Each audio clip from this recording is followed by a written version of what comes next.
Okay.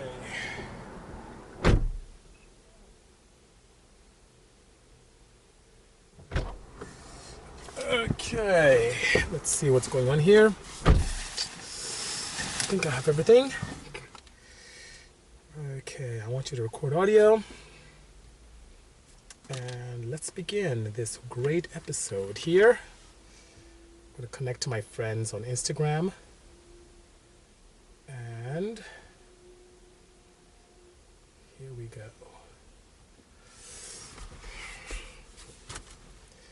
Okay, good afternoon, everyone. Thank you for joining my 61st. My goodness, we've done 61 of these. My 61st Tech Tuesday show. So good afternoon for those of you all around the world. And for those of you on YouTube, thank you so much for joining me in this session. This is where I get interaction from individuals who follow the Bisimoto Instagram handle. And we talk tech and more, which is pretty exciting. And for those of you listening to our podcast, thank you so much for being such loyal listeners. I sincerely appreciate all your efforts. And whether you're jogging, working out, using the loo, walking your dog, whatever the case may be, thank you so much. We really appreciate you. And those of you on Instagram, hello everyone. King, good seeing you. Wow. Ismail, that is so kind of you to share that. I am doing well, Arnie SoCal. Hope you are doing fantastic as well. Thank you for joining a new episode of the Bisimoto Tech Tuesday. Instead of being in the back of my facility, I'm actually inside the interior of a wonderful 2019 Mazda CX9 Signature Series. It has a beautiful pearl metallic white exterior and this auburn leather interior, which is pretty nice. So it's very great, you know? Wow, Caleb, thank you so much. And Caleb is hitting the ground running. He's asking me to describe twin charging. So in the normal way sense, twin charging is an opportunity where you have the combination of a supercharger and that of a turbocharger system. Hence, taking advantages of both systems and not seeing most of the disadvantages. So let's talk about supercharging. The one thing about supercharging is that when you directly cog it to an engine, where it's installed in an engine, internal combustion, of course, it is absolutely fantastic because you don't experience any lag whatsoever. However, you have limitations based upon the characteristics or engineering of the device, where it doesn't allow you to have much high RPM control and doesn't give you, it gives you a set horsepower based upon the RPM and size of the turbocharger and the pulleys involved. I mean, supercharger and the pulleys involved and whatnot. But a turbocharger gives you much more flexibility, utilizes energy that's typically wasted to the atmosphere through heat, radiation, gas energy that you typically expend to the atmosphere. You're using that to create combustion elements that are much more dense by compressing that air that comes into it. So when you combine turbocharging and supercharging, even though it's a little bit more complicated, hello Dip and Deep, good seeing you, it does give you an opportunity where you get the best of both worlds. No lag and really configurable high RPM horsepower. So that's what twin charging is. Complexity is the challenge with it. I see a question came in while I was talking. Yeah, I was at the Buttonwood Raceway. You should have. Oh, you do work there. How nice. EJ8. I'll be there again soon. Thank you so much, Boosted Real Time. Appreciate the kind words. I see a question came in about, yes, good afternoon to you as well. Hello, Fox Design. Thank you for joining me this afternoon. And Arnie Soka is asking, how do I like this CX9? Unfortunately, that's the bad thing about these cars that I get from some manufacturers. I have to give them back. This one is very nice. I mean, look at these seats. It has ventilated seats, which I don't know if you guys can see that.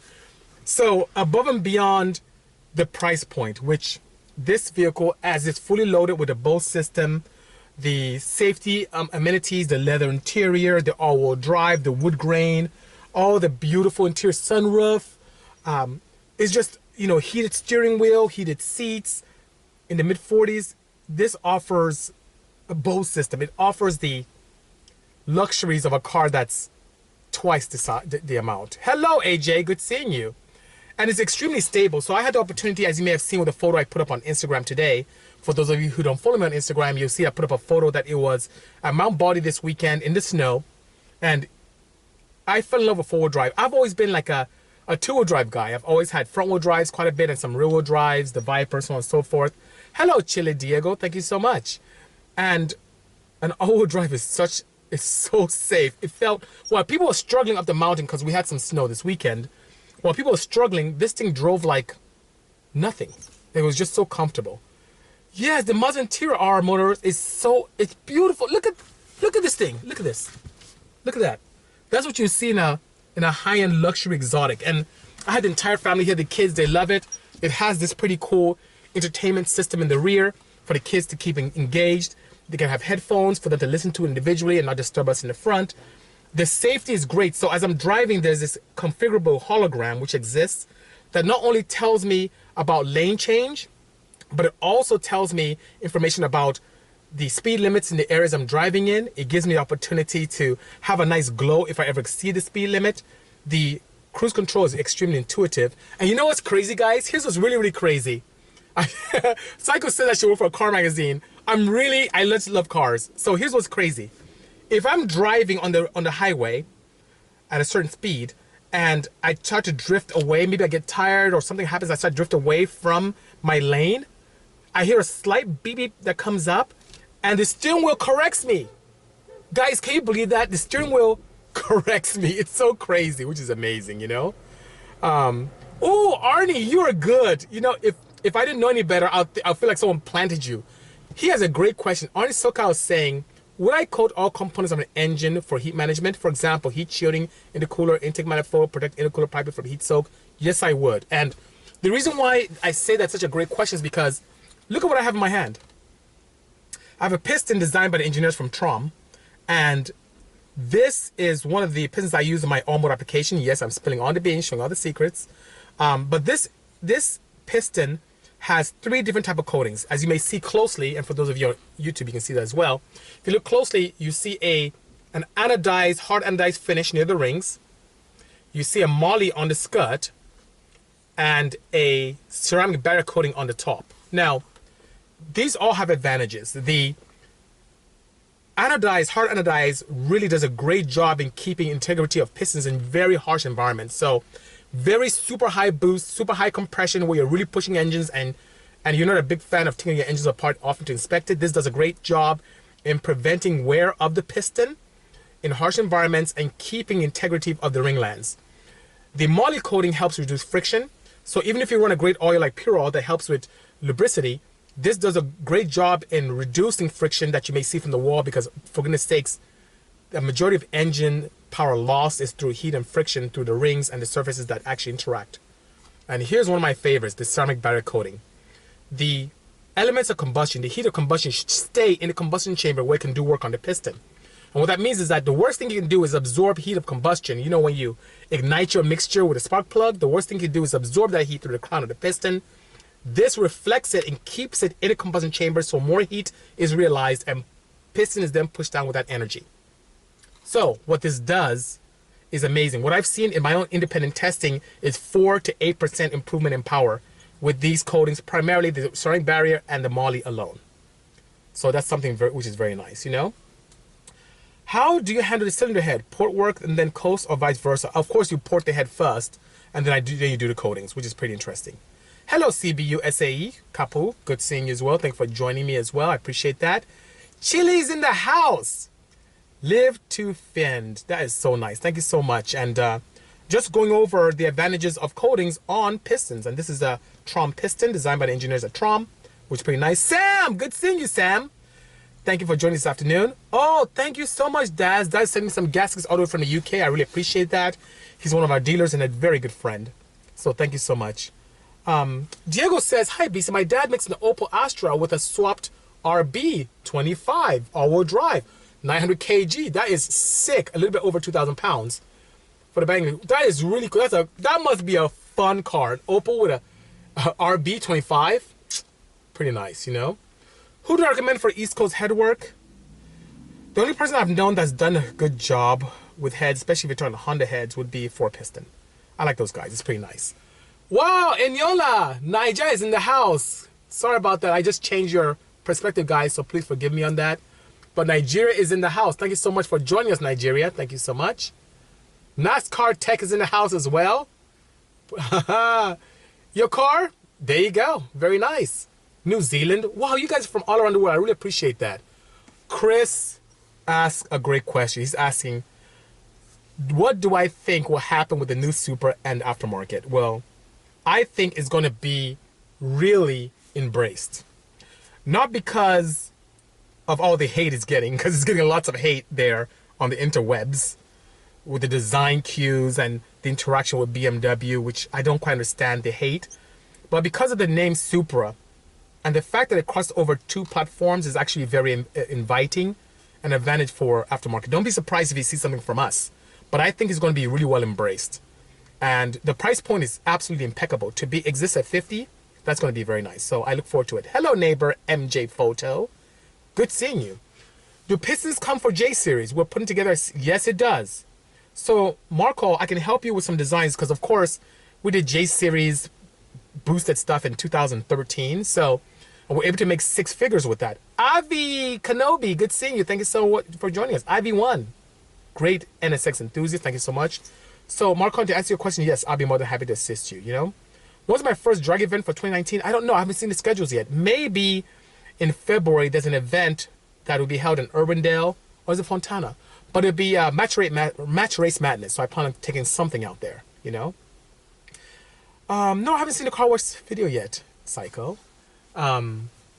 Well, you know, JD's word is saying that 50s plus 15,000 plus over sticker. That's going to happen anyway with a new car. So that being said, if you want to establish a relationship with Toyota dealers, now's the time. So that being said, yes, they're going to be mock-ups. It's just how things are, you know. Any plans for the ECU tune for the CX9? King, that is completely dependent on our friends from Mazda. So here's my thing. I can't leave well enough alone. This engine is pretty nice, being turbocharged at 2.5 liter. Makes 225 horsepower, 227 I believe thereabouts, and over 310 foot-pounds of torque, which is really nice. So lots of torque, but there's opportunity. This thing feels nice. The sport mode does wonderful things with suspension and the shifting points, which is nice. But this is not my car. So I'm going to ask inquiry from you guys and see what you like. If you like to see me play with this, or MX-5, or the Mazda 6. But I want to play with something from Mazda. Their brand is really growing on me. There's so much to offer. It's so sad that I would never have appreciated Mazda if I didn't have the opportunity to get exposure to it. And this car is fantastic. Extremely prestigious, very beautiful. Seats 7 comfortably. 3 rows of seats. Climate control for the front and the rear. Heated seats for front and rear. Nice infotainment system for the kids or people in the back. It's really cool. It's really wonderful, you know. Eli Mans is asking what my personal favorite car for 2018 is. I would say my personal favorite car, the ones I've tested for 2018. So I've tested 2 cars this year alone. I've tested the NSX and this one. For 2018, I was really impressed with the Mazda MX-5 because of how nimble and fun it was without having any opportunity to have a ton of power, but has a ton of potential. So I think the MX-5 is a good one. It's pretty nice, you know. I DM'd you about some questions about design and automotive. Story is what Eniola, I would try and get to that as soon as possible. I get hundreds of messages daily, so please hang tight. I'll get to that soon. AJ Thompson has a good one. Could you explain the relationship between piston speed, flame propagation, and ability to make reliable power? I read that over 26 meters per second, piston speed loses power efficiency. Well, it depends. So here's what happens. Flame propagation is very important. So you can get to a certain piston speed, and then you can outrun the flame, for lack of a better phrase. But there's a caveat that a lot of people don't pay attention to. That speed that you mentioned is highly dependent on flame propagation and the spark energy coming from the spark plug. So with today's materials in terms of kernel forming in the tip of the spark plug, in addition to the millijoules of energy that exists in a spark, meaning if you have a coil plug system with a high discharge versus a distributed system where there's not enough time to recharge between firings, you will notice that you can get away with a lot more with high energy coil plug systems than distributed. So that number is not a number that is set in stone. It's a number that's determinant on not only the quality of fuel coming into it, the type of fuel that is being used, how it's atomized, but definitely has a huge influence, is being heavily influenced on the spark energy from the spark plug itself, which is pretty interesting. So that being said, AJ, here's my rule of thumb, because there's so many variables that have to be taken into consideration. Those numbers, that 26 meters per second, 25, 23, 22, not as important as you being able to optimize a system as you build it very nicely. So what does that mean? As we discussed in the previous Tech Tuesdays, rod ratio has a very big influence on how much energy is being absorbed by side loading, but also can give you an advantage if you go lower in the rod ratio if you have a large port head. So begin with the end in mind. This is what I do. I think of a project and what I desire to have of it, how much power plant I'm making and reliability, and what is acceptable in terms of output for me, or what's acceptable in terms of tear down and breakdown. And that determines how I build my engines and what parameters go into it. In a nutshell, use the most spark energy that's available to you and try to optimize the fuel as nicely as you can. And as we continue to have advance or steps forward in stratification in direct injection, we're going to have an opportunity to play with that quite a bit. So I hope that helps. Someone just parked behind me. I didn't know if that is. Anyway, okay. How does one interpret head flow, CFM, to power potential? Is there a formula that figures it out? Yes, there is. So AP, many manufacturers tend to hold very close to their chest that bit of information. I think that's Ivy who just came by. So Ivy who just was here, he just came by in the back with a Mercedes. Anyway, my rule of thumb, which is very simple, I'll make this very, very simple for you. CFM is not the be-all end-all, even though it's the key for potential on the head, because your camshafts, how you actuate that makes a big difference. So can you have a head that flows, let's say at let's say 0.500 inches, and the head flows, let's say 300 CFM? What if you put a camshaft that's only 250 lift? What happens then? It doesn't realize it. But let's say all things being equal, let's say that you have the perfect head with a perfect camshaft to actuate and take advantage of that. That being said, a very loose rule of thumb at 25 to 26 inches of depression would be the same amount of power to the wheel as you may see at the head. So what does that mean? In an optimized setup, if you have a head that flows 400 CFM, you have a capability of doing 400 wheel horsepower NA. And this is in a 4-cylinder, let's keep it simple, 4-cylinder application. If you ever want to make flows 200, you have a chance of doing that 200 wheel horsepower. It's very loose. There are more algorithms that are involved, but that's a very loose way of being able to determine. So I hope that helps based upon my experience. Leo, how are you? Good seeing you. Thank you so much. Akmal, hello as well. Good evening indeed, and thank you for joining me this afternoon. I appreciate that very much. Psycho's asking, how did I learn all this? Well, my background is in engineering, and despite that, going to school to study what I wanted to study, I focused primarily on fluid dynamics in my chemical engineering curriculum. Above and beyond that, I've always been interested in cars since childhood, so everything I learned, I try to apply towards cars. Now, that put me in a position where I was very curious about how to make things ideal and how to make them very exciting. So, what did I have to do? I experimented my butt off, and I do that till today. I take concepts that are provided by academia, I take concepts that I've learned from people who are gurus in the industry, and I put them to the test myself. And I document as I go along, and many times I'd fail. My goodness, I had tons of failures. Really bad failures. To where there's a point in time as a student that I'd experiment on my race car, my daily driven car at the time, which I used to race on the weekends, and 90% of the things I tested failed, but I learned from it. 10% did well. Fast forward to today, about 20% of the things I experiment with fail because of my experience so far, and 80% of them work extremely well, which is pretty nice. And that opens me up to great things, opens me up to a lot of ridicule because people don't believe some of the things I do, but I always think out of the box. But it also opens me to great opportunities, which I continue to learn and share with you guys. So why do I do this? Why do I explore an hour out of my time every week to share my experiences with you?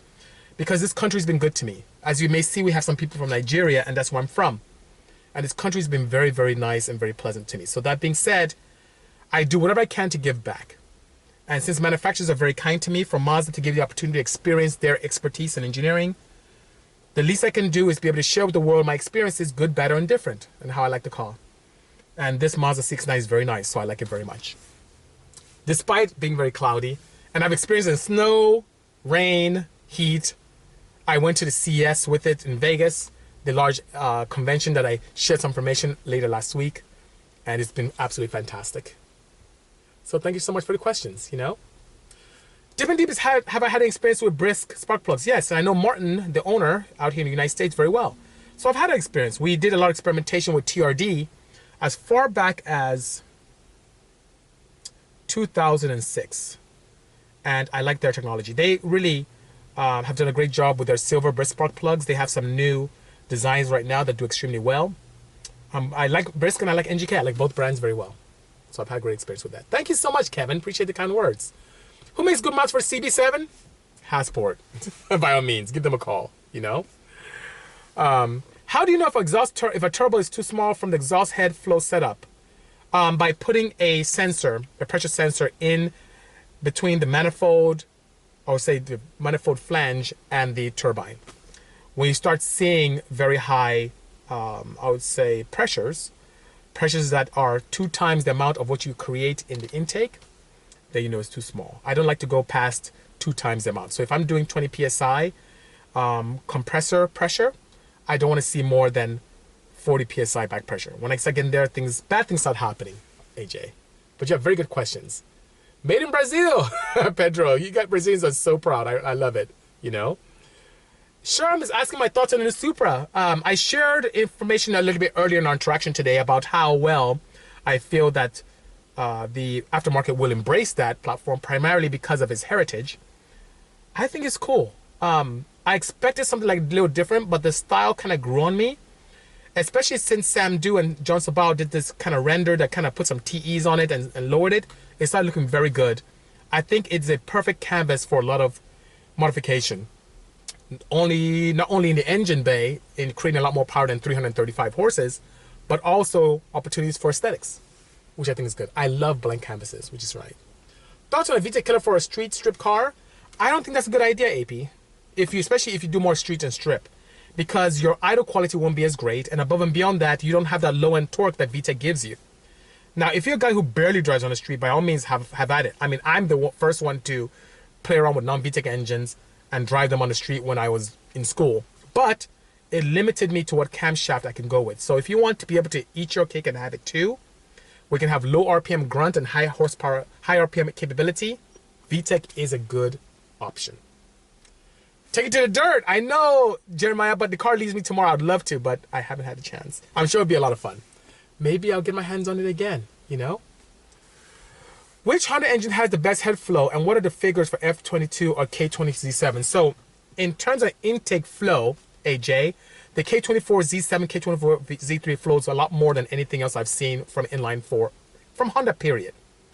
On the exhaust, it would have to be the K24 from the TSX with individual 4 ports.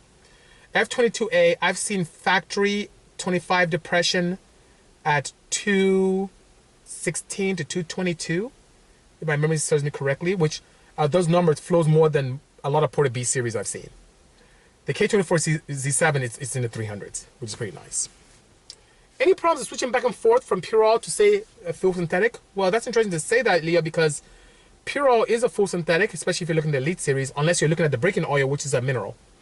So there's no challenge going back and forth. One challenge you will see is I've seen that when I switch over to another synthetic that's not as good as Purell, which I haven't seen one yet, I tend to see on engines that have tappets, much louder tappets, I see some evaporative function, which I don't like, which means the oil tends to disappear a little bit, especially with the mobile one. I tend to see less power, so I'm not a huge advocate of that. So I tend to stay with Purell, which is pretty nice. AP wants to see a Bisimoto NSX. You know, I'm going to meet with Acura later this week, so I will keep you posted if I have any success with that, you know? Thank you, High Class Customs. I appreciate the kind words, you know? Have I done anything with the new Accord Turbo 2.0? Yes, I have. We have played with one of my good friends who's used our facility to test. So we've done some K-tuner flashes and cat deletes and downpipes, which is pretty cool. And they make good power indeed, you know? So ITB Kevin says a good point, says that the new Supra is a BMW in disguise. So here's the thing nowadays. It is more cost effective, Kevin and guys, for manufacturers to get together and build cars. It's more cost effective. You can share a lot more engineering. Porsche, for example, one of the brands that I am partial to, especially in the aftermarket realm, Porsche did a lot with Subaru and Toyota. So what a lot of Porsche guys don't know, and some of them call, you know, Honda's Rice Rockets and Toyota's Rice Rockets, which is interesting, but ASIN gearboxes, which are in a lot of the 996, 997, are Asins, which are the Toyota brand for the gearboxes. For years, Hyundai had a relationship with Mitsubishi. Dodge did quite a bit with Daimler. Now, Toyota had a great experience doing things with Subaru, and now is sharing some technology with BMW, which is not the first time they work together. So this is something that continues to happen, and is good. It's a good thing. It's not a bad thing. It's an opportunity where manufacturers can take the best of their worlds and combine them to create something very exciting, which is very nice, you know? So Dippin' Deep, that's kind of a broad question. Dippin' Deep is asking, is there any power or gas mileage from a Brisk silver plug versus NGK iridium plug? So what I've seen, what we tested with TRD is that we had a copper-based plug, which is from another manufacturer. I think it was, what copper was that? I think it was Bosch. And we switched over to both iridium, NGK, and switched over to Brisk silver, and we gained power with both, which is pretty nice. So if you're comparing iridium to silver, the iridium may have a slight advantage, but if you're comparing it to a copper, definitely either one you can't lose, which is pretty nice. Have I considered getting into suspension setup and tuning set of cars at a shop? If so, I'll move from Canada to help. Thank you so much, Trevor. No, I haven't considered that. I am a huge internal combustion engine EV kind of guy. I focus mostly on the powertrain, and that's my expertise and my knowledge base and my interest. So no, I have not. So please forgive me. Is a standalone ECU best for a car with factory tunable factory PCM for performance upgrades? So Nick's asking, if I understand correctly, is a standalone ECU best for a car with a factory untunable factory PCM? Standalones give you advantage whether the ECM is tunable or not. So in other words, today you can have an opportunity to put a, let's say the S2000, a full-fledged Infinity, or you can flash it. So that being said, the A Infinity gives me a lot more flexibility, allows me to live in a realm that's outside the limitations of the factory ECU. So when I tune a flashed S2000, I am limited to what I can do in terms of control of the drive-by-wire. I'm limited to what I can do in terms of knock per cylinder, which is very important for safety and reliability. But with a full standalone, I can not only tune individual cylinders for knock, sensing, and control, but safety as well, and do it based upon RPM and load, which is pretty nice. So that's just one of many things. Plus, it gives me ability to put in fail-safes, which I cannot do with a factory ECU. So let's say I end up boosting an S2000 with a flash. I don't have the capability of controlling boost or safety based upon my boost levels or fuel content in terms, let's say, ethanol content. So with Infinity on S2000, I can easily have the opportunity to designate amount of boost based upon the content of ethanol in the fuel system. I can do that with a flash ECU. And what does that mean? That means I can lower boost automatically without the driver caring about that if the E85 goes to E10 or E20. And I can initiate a boost protocol that gives me more boost and more drivability when that concentration is much higher. And I can do that any other way. Have I worked with any Audi RS4s? Only flashed them for Canon flashes, but I haven't built one myself, Danny. Do I design, and what software do I use? Iniola's asking. Yes, I do quite a bit of design. And when it comes to, oh my God, it's almost like I'm going to be promoting them if I talk about it. But let's say I use a software program that is very user-friendly. It's not SolidWorks. I don't use that. I don't know if I should tell you guys or not. Maybe think about that. It's a good system. Put it this way, it's one that allows me to share information with any of the other engineers around the world, and you can adopt it easily, and it's cloud-based. So for those of you who are in that world, you probably figured out which software program I'm talking about. So following up on a previous question, Age is asking, are CFM and reliable power proportional, assuming all things being equal? CFM is just a capability for an engine. What you end up finding out is that most engines that have very high CFM flow tend to have very low RPM velocity capabilities, meaning the easiest way to get a lot more CFM from a head is with a larger cross-section area. And it gets to a point where you start sacrificing low-end drivability for high RPM power. So it doesn't have much to do with reliability, it just has to do with drivability more than anything else, you know? Which plug do I use with boost? So King, it depends. I kind of have a rule of thumb when it comes to boost. So, you know, most engines come with, like, let's say 6 heat range or 7 heat range, some even 5. But I tend to use this very loose rule of thumb. If I'm going 100 to 200 above factory horsepower ratings, I tend to go one step colder and continue with that until I run out of heat ranges. That's a very loose rule of thumb. The great way to do is to read your plugs to see if you're being able to burn off any contaminants on the porcelain. The reason why, I wish I had a spark plug to show you guys, but how a spark plug is differentiated from hot to cold is how quickly the porcelain joins the outside shell of the spark plug. So if a porcelain travels a long distance before it joins the shell, that means that porcelain gets pretty hot and can self-clean itself very easily. But sometimes that can create a hot spot and introduce detonation. So when you have a coated plug, what happens is that long porcelain tends to join the outside shell of the spark plug, you know, the part that threads in, much quicker. Hence, absorbing heat or releasing heat into the head much quicker, hence being a coated plug. Put it this way, on engines that make 300-400 horsepower, inline 4 engines, I tend to go with like a 7 heat range plugs using NGK nomenclature. If I'm starting to hover into the 600-700 range, I go to an 8. When I start getting to 4 digits, I can go to a 9 or a 10. So I hope that helps. Let's see, Black come to me saying Dodge, Mitsubishi, Hyundai all have their vehicles forged in the accessory with equal capability. Yes, that's true. Yes, they all differ. And a lot of those parts are interchangeable as well, you know. So let's see. Wow, so many quick questions here. Am I left or right-handed? Rise, I'm right-handed. Thank you so much. Have I ever thought of a possibility of developing Bisimoto edition of a production car like Hennessy Rush or Celine? Yes, I have. And we got very close with Honda to some extent, but I don't know what happened with that. It didn't come to fruition. And Hyundai has pulled some interest, but you never know. Maybe Mazda be the one, but I've given a lot of thought. I like to be able to provide on a larger scale my mindset or my touch on automobiles. So let's see what happens with Mazda. You never know. Good day, 211S Performance. Thank you for joining me this afternoon. I sincerely appreciate that. Wow, Minnesota's in the house. Daily, I'm there from time to time. It must be really cold there in Minnesota right now, which is pretty interesting, you know? I think Good is asking if I could rebuild one of my old builds using technology that was not available at the time, what would I do? That's a great question. So I would probably rebuild the first Porsche I had, which is the Blue 911 with the 2 twin turbos hanging in the rear. That has an AM Series 2 on it and doesn't run on flex fuel. I have water meth. I'd love to be able to, just on a simplistic level, upgrade to an Infinity and convert that to full flex fuel capability.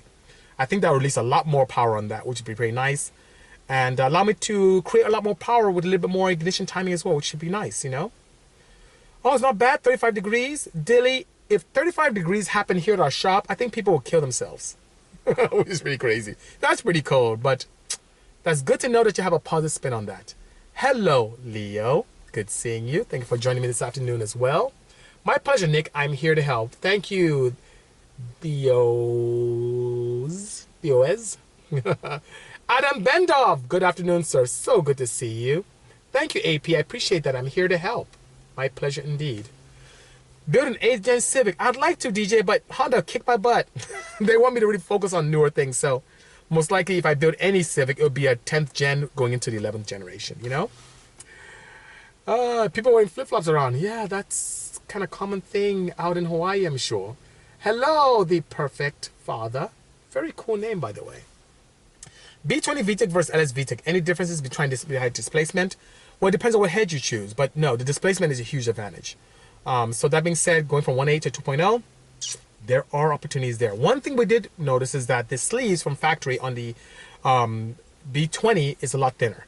So you have chances of some fracturing if you push it too far, but displacement is a good thing there, by all means, you know?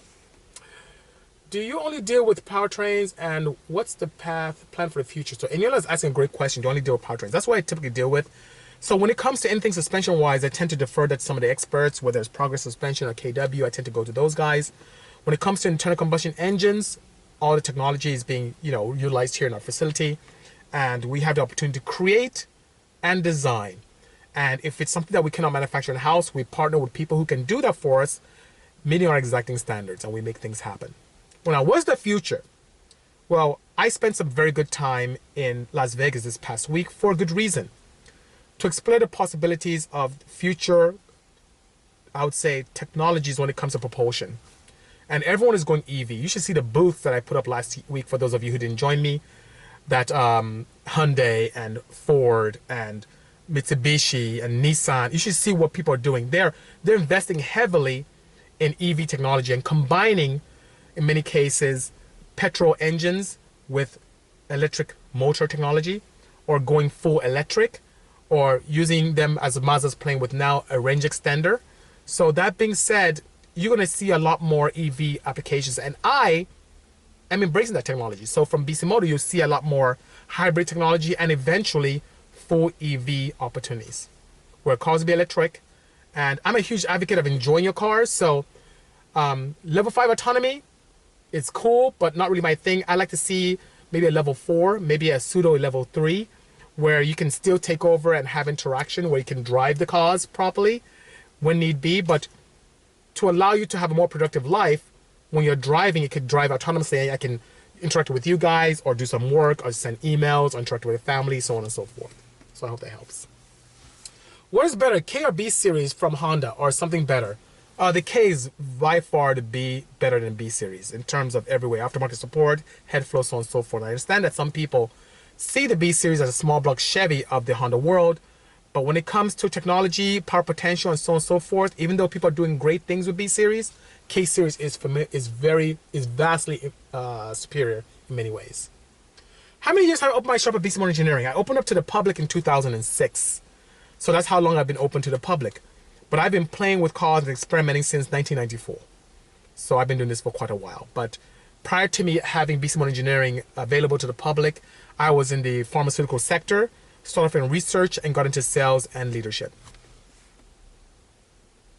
Mac, please do share. Do I like racing? If so, what series and what car? Ivan, I love racing a lot. Racing is what got me into this business in the first place. It's what got me in trouble many times. I started off drag racing, and now I have, kind of mixed things up, and I've done a little bit of half mile and a bit of road racing as well. I was in a button wheeler this past Tuesday, which is pretty exciting. So that being said, a little bit of both, but in terms of seat time, I've done more drag racing than anything else. So forgive me if I haven't done a good job in sharing my racing background.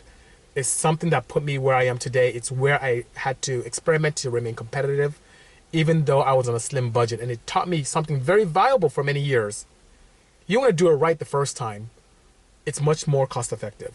If you cheapen out on products, cheapen out on a way to get from point A to point B and solving your problems or getting to make your engines more efficient, you will pay for it a lot more.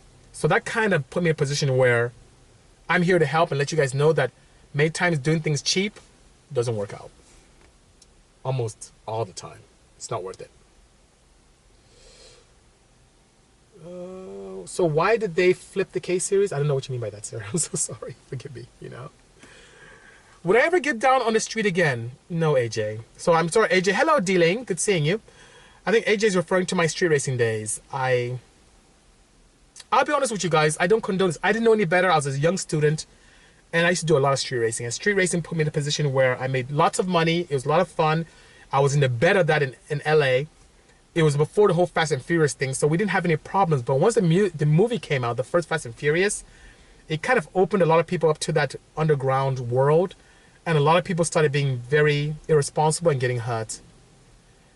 So I came out to Ontario to race once, and I saw someone pass away. I saw someone crash in a Mustang and die.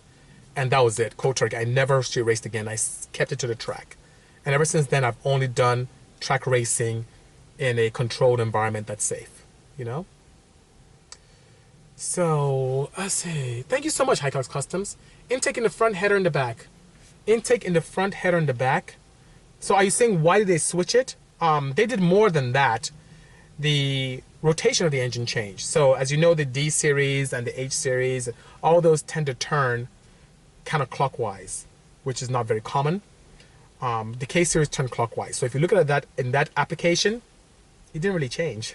The orientation changed, and based upon the direction of turning, things kind of stay the same. So it looks like that. But in terms of, even from a balance perspective, for those of us who drive on the part of the hemisphere where it's left-hand drive, it makes for a much more balanced application. So it is improvement no matter what, What would be a good platform for an all-motor K engine? I would say what I use for my drag car, the 2006 thereabout Insight, which is pretty nice.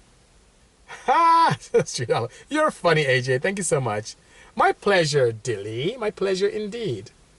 Oh, nice. Oh, the car enthusiast. I remember that. I think we were in the interview. I think we were at the Honda Center in Anaheim. My pleasure. Anytime, sir. Thank you, absolute Kevin. What kind of car did I street race? It was my 1988 Honda CRX. And what I should do, because I think we've reached the statute of limitations when it comes to that, what I think I should do is digitize a lot of tapes I have. I have a lot of tapes of street racing in Compton, in Wilmington. And, you know, Dr. Charles is there. I'm there. Lucky Mike. A lot of old school guys. Like real time. This is not perpetrating. This is real hardcore stuff. 400 or 500 people.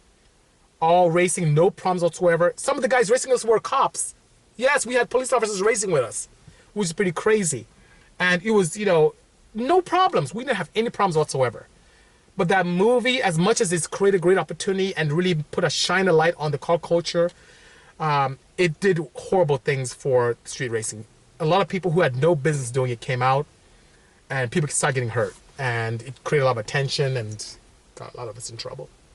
So I stopped, which is really nice, you know. Would I let my Ferrari loose in the Wagon van for one take? Yes, I would. That's actually our plan. So I want to do some suspension changes, speaking of suspension, to the wagon, even today. There's some components I want to be able to draw up and have machined. I may have to get a large CNC machine here and start doing my own things. But anyway, so there's some stuff I want to do. So by all means, after I do that modification and play with some more on the dyno, because I haven't had a chance. I've been taking care of customers and clients. I haven't done anything myself. So I want to be able to do that. Any chance of doing anything with the Miata, the ND? It's possible as we continue to solidify our relationship with Mazda. Stay tuned. I will definitely let you guys know. What's my life motto? Eniola's asking. Anything worth doing is worth doing well. And I try and do that in every facet of my life. From my personal life, to business, to technology. Anything worth doing is worth doing well. Yes, I do remember. Of course, the car enthusiast. I do remember. Bring the CRX back, fast NA single cam. Yeah, the Insight got much faster. So the Insight is at the office. I definitely am bringing that back. My CRX, I sold to one of my friends who's my electrician under the guise that they promised to be able to help me bring it back on the track where it belongs. And they haven't done it. I'm kind of sad. I probably should give them a call. But the Insight, by all means. Any ideas on Tune K-Con? How are you guys preparing for electric future? So, great question, Joa Paula. Joa Pacheco. Joa Pacheco 91. Okay. Yes, there are ideas. Being able to get access to the inverters and control it differently can do a wonderful job in being able to tune Taycans, which is Porsche's answer to the Tesla. Putting Porsche's spirit, no substitute attitude into electric vehicles. And how am I preparing? By exposing myself as much as possible to that technology. Through OEM manufacturers, through our own efforts, and attending as many seminars as possible that embrace that technology, including what I went to last week in Las Vegas for the Consumer Electronics Show. If I was picking up RX-7, how would you go about making stupid power with a rotary? First, I would educate myself immensely on the Wankel engine. I wouldn't use a Renesas because I do understand the challenges that they have with seals and the ports and how the exhaust port tends to go through a more convoluted manner. So I'll probably use the earlier Legacy 13B. I would definitely go multi-rotor. So I would do something like a B20 or 20B. It would definitely be a 4-rotor at a minimum, probably. 3-rotor, maybe. 4-rotor, definitely is something I like to do. So the more rotors for me, the better. That's what I would do. And of course, I'll boost it, because I love boost power. I love how those things sound, you know? When one door closes, another does open. That is correct, DJ Ramirov. Good seeing you, sir, in Southern California. I appreciate that indeed. Would I ever sell the Odyssey? I don't plan to, but for the right price and the right enthusiast, I probably would, you know? My pleasure, Eniola. I appreciate the kind words all the way from Nigeria. Thank you so much, you know? What would be the highest reliable RPM for an overhead cam engine without considering an engine a consumable? It depends primarily on the rocker assembly. So I've seen that has been the weakest spot on an engine.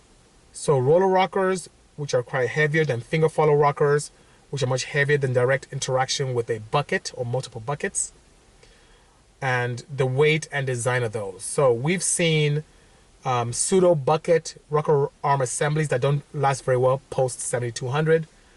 I've seen finger follow rocker arm assemblies that last very well into the 10,000 range. And then buckets, you can do 20,000 RPMs, 17,000 RPMs, 18,000 RPMs, which is also determined on weight. So, AJ, great questions, but so many factors are involved with that, which is pretty interesting. Most memorable engine failure I've had. Ooh, that's a good one. Palmdale with my D series, where I was being cheap. So what I mean by being cheap, I decided that I didn't want to invest in connecting rods when I was playing around with my D series NA, which is a D15 I built. So I went and had custom pistons made, no problem there, right? But I used LS rods for my drag program. So I take LS rods, I would remove the forging marks, flash forging marks on it. Then I would shot peen them and then use factory new rod bolts. And I felt that was the best solution for me for high RPM power. And I think at the time I was making maybe 186 to the wheels with the D series at the time, NA. And I was in Palmdale racing. I was in the semi-final round against a B series guy. And we began the race and one of my rods let go. The smaller end of my rod cut. And by the way, these are used rods, not new rods. So as the rod broke, I didn't let off the track. I had to beat this B series guy. It's starting to rain. Hey. Anyway, so I'm mashing out. I'm in third gear. Engine lets go. Plume of smoke. I'm beating the guy I didn't let off. So I stayed in it, won the race, but I oiled a majority of the track. When I went to the pits, there was a big window in my block. And then the remnants of my catastrophe was so bad that it actually cut into my gasket with this large window and the rod just hanging out. Now here's what was weird. Why is this so memorable?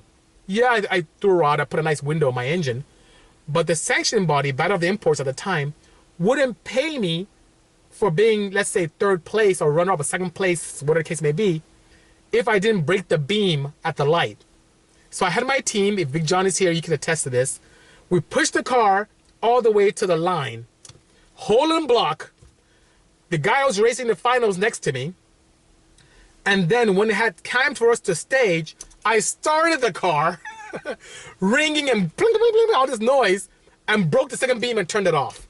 Oiling the track again, just so that I can make money for that second place. Of course, I didn't win because the guy launched and then nothing happened with me. But I broke the beam by pre-staging and staging and got my second place trophy and resources.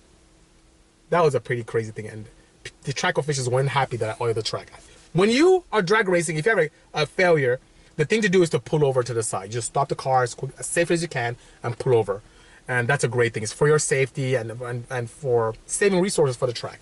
But I was being very naughty, which is pretty sad, you know? What's the estimate to build a vehicle similar to your Odyssey? So DV, I built that with the team, built that Odyssey in 7 weeks, and it cost me $50,000 to do. $51,000. So it's pretty expensive at the time because a lot of things were custom one-off. To replicate it now may shave, since we already did a lot of the homework. Man, you know, the challenge was the integration of the harness into the system and allowing everything to work like factory, because the PDM does talk to my ECU, to my standalone. Probably the 30s. You can probably replicate in the 30s. Hello, Mama Lakis. Good seeing you. Hello. Greetings, DJ in Brazil. Pirate Auto, of course. I love to run them. They're great. Do you get fined if you drop antifreeze or oil on the track? Nowadays, I think they do. At the time, they didn't require us to have a diaper. Yes, like a diaper, that's what we call it. But now, you have to have a diaper or some containment device. Or you could be, you know, definitely fined, you know. Hello, S2 Boost. Good seeing you. Good morning, Boosted FC3. Greetings. Hope all is well. And I don't know if you got my email. I did it right back to you today, which is pretty nice. It's been extremely busy here with me being away. C. Perez, have a great one as well. Yeah, we're getting close to that time. Instagram tends to cut me off if I don't do something, you know, nice, you know. Ronsworth says, thank you for that golden nugget, BC. I assume the LS ride was good until about 400 horsepower. That's with the LS motors. I also want to thank you for your vernacular. Listening to someone such as yourself speak actually becomes intelligent. I applaud you for that. Thanks for the kind words. I appreciate that indeed, you know. My fastest quarter mile, 80 zips, is asking. 920 is the fastest I've done. And that was in my Insight, my NA Insight, which I hope to go faster with my wagon. It was pretty interesting, you know. Thank you so much, 64 Steve. Appreciate that, you know. We have a chance, brother. I DM you. Okay, S2 boost. Oh, thank you so much. And I appreciate all that. I get so many DMs. And there are times I literally spend an hour and a half sitting down trying to respond to everyone. It's so difficult, but I'm trying my best. So thank you so much. Appreciate that. Thank you, 80 Zips. My pleasure indeed. Thank you. So guys, oh wow. Okay, it's time. So I do have to depart. But once again, thank you so much for interacting with me today. And thanks also to Mazda for allowing me the opportunity to explore this beautiful CX9. It's absolutely gorgeous car. Offers a lot more than you would typically see in a car, twice the amount. I mean, I expect to see this kind of technology and luxury in cars that are deep in the six figures. So thank you so much. Black is asking, what happened to the turbo hybrid CRZ? It's right here in my office. So I was able to sell it to one of my good friends who's my bank manager. And he felt that the 500 horsepower plus was too much. So we detuned it to 350. Because he was breaking transmissions like crazy. So it's detuned. But it's here in my facility for safekeeping. Bisimoto ANSX, amen. Thank you so much. You know, appreciate that, you know. Oh, wow. So, such good questions. And now I have to go. But so now, ask you a question. He said, now that I started in the pharmaceutical field, how much did I impact my perspective in the current terrain? It impacted significantly. It really allowed me the opportunity to interact with people who are in a more technological field, being pharmaceuticals. And I was in pharma research before I went to sales and before I get into leadership. But I tend to use that ability to interact with people on my day-to-day activities here. From a technology perspective, I don't use that technology in what I do automotive-wise. But when it comes to interaction with people, it's pretty nice. Kevin says I really don't have to go, but they're going to cut me off if I don't. Okay, let's give it a few more. Let's give it a few more minutes. So I was saying, Mazda, thank you so much for the great opportunity to drive this CX9. It's awesome, extremely stable. I am sold on all-wheel drive terrain if I wasn't even before in my wagon. But the interior is beautiful, and I feel so sad I have to give this back, but such is life. I should probably buy one of these. This is very nice. My family loved it immensely. Thoughts on the new Super Z4? You missed it, sir, or madam. You missed it. I talked about it a lot. In a nutshell, I think it's a good platform. I appreciate the engineering prowess of both companies and how they combine to come up with a platform that can be enjoyable by different types of enthusiasts. I look forward to it being a blank canvas for the aftermarket. And I look forward to possibly playing around with one of those and creating some opportunities for people to enjoy it better and to create opportunities for people to make it their own, you know? A Bisimoto would be great. Kevin, stop it. I would love to be able to play with that because I had a lot of fun with the MX-5. For a car that doesn't have that much power, it's a lot of fun. So all it needs is some Bisimoto magic, and that thing would be awesome. And I'd love to be able to build one and document it. Largest engine I've ever physically built would be one out of the 5th gen Viper. 8.4 liters of Fury. That's a big engine. Quite simple, too, for an engine that existed in the past decade, which is pretty interesting. Rainy San Francisco's in the house, Cycle. Thank you for joining me. And, you know, it's going to rain here very soon, too. It's already starting to sprinkle. But I'm inside this. Look at the seats. Look at how awesome this seat is. This is so great. It's so wonderful.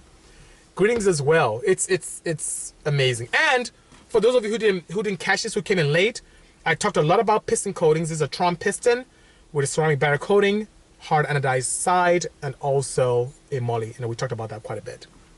Yep, a push rod V10. That's exactly what it is. That's camshaft right in the middle. It's pretty interesting. Anyway, okay, guys, have a great one. It's a pleasure interacting with you. And I do take criticism constructively. So for those of you listening to me on the podcasting, for those of you seeing me on Instagram, and for those of you on YouTube, please, anything you can do to allow me to improve on this, I'm here for you. Would you like me to talk more tech? Would you like me to have different vehicles? Would you like me to get more in depth, have more of a review of the cars I'm in? Let me know. I'm here to help. Czech Republic. Wow, this is great. To have a global audience makes me feel great. But anyway, guys, I must fly. Plus, my good friend Avi's over here. Hello, Alfie. Thank you so much, Black. Good seeing you. Talk to you soon. See you next week. Cheers. Take care.